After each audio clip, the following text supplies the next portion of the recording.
Әлки муниципаль районы Яңышаллы авылы китапханәсенең даими укучысы Киямова Ләйлә, Бикә Рәхимова туган як тишмәләре. Туган якның һәр тишмәсе якын. Алар безне буйга үстергән. Тамчысы да алтындай кадерле, күңелләргә алтын гер кергән. Тамчы гына түгел, киянтәләп, ташыдык без суны чиләкләп. Киянтәбез базарлардан алган, сырлап ясалган бизәкләр. Көзгә хәзер генә тишмәне дә, башлангычы төптән диңгездә. Батламнарны тишәп үтә-үтә, яшәү көчен күпме тергезгән. Акылыбыз тишмә тамчылары, чәчрәп-чәчрәп кунган күңелгә. Диңгезләрнең ташкыннары дигән, тишмә җырларына күмелде. Ничек кенә ярсуы булма, ничек итеп инде эземә.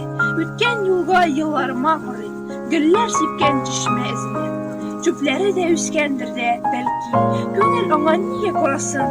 Ташлар итеп такыя күргәндә, тик гөлләрне генә аласын. Туган якның тишмәләре тылсым, ак сулары йөзне бизәде, иркәләпләр сөйгән, бәхет биргән. Туган яктан күңел